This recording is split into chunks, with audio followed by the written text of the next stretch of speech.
Okay, this is question 5, and typically people struggle to get higher marks on question 5, often because they've not got enough time, they spend too long. So it's not necessarily the hardest question, but it is one that people sometimes don't do to the best of their ability. Here we're asked to look at lines 63 to 80, so quite a long section.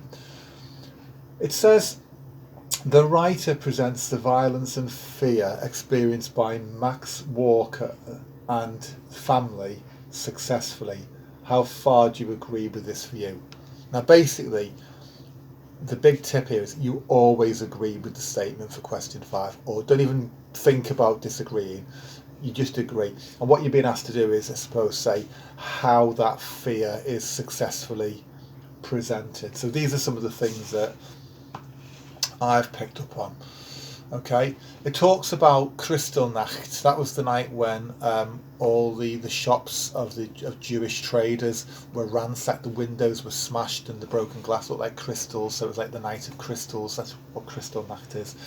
But it says that it was the incident that destroyed so many of his fellow Jews. So there's a sense that the violence is being mentioned so that the reader's aware of that violent background that the Jews are having to contend with. Other things that I picked up on, there's an interesting phrase, surgically smashed and looted. There's something cold and calculating in that little phrase, isn't there? Surgically smashed. It talks about the clatter of knuckles on his apartment door. The onomatopoeia there, I think, emphasises perhaps the violent, aggressive knock that comes. The other thing that I picked up on was the list of all the people in the room: his aunt, his mother, his cousins, their children.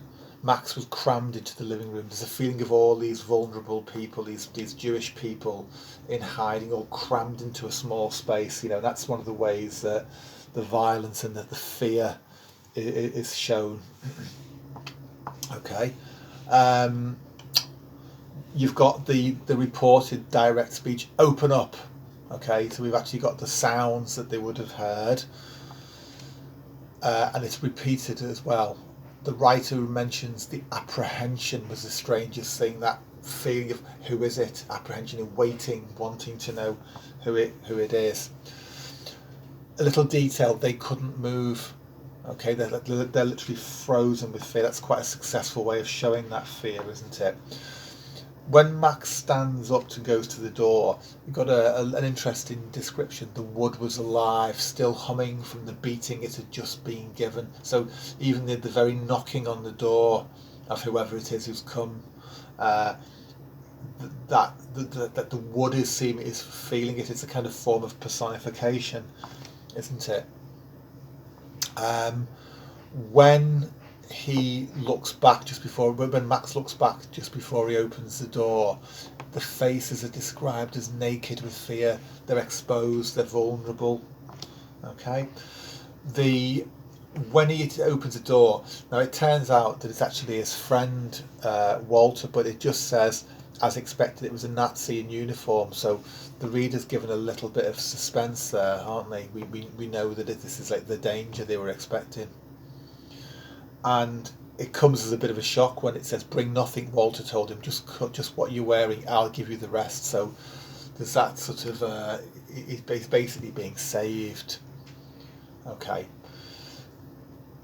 His mother, she kind of wants him to go. It's like she doesn't tell him to linger. She says, go, this could be your last hope. So he has to sort of turn his back, and she's described as having an aging face, and he kissed her very hard. He knows it's probably the last time he's ever going to see her. That's really, really sad. Walter is quite insistent. Come on, Walter pulled at him as the rest of the family said their goodbyes. It's chaos out there, and chaos is what we need. Okay, so it's only the madness outside of Kristallnacht that maybe will be a bit of a diversion from what's happening on the streets. They won't be noticed, as Max escapes.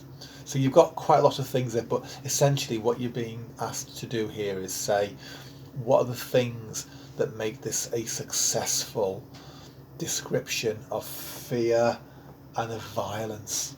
Okay, you're not really being asked for your opinion. It sounds like you are, but you're not. You just agree with that statement at the start. Okay, now you might not get, well, you won't get 10 things. You know, strongest candidates might get 6, 7, maybe 8, but you can get sort of 4 or 5 things that will give you a good solid mark. All right, not an easy comprehension, this one. Okay,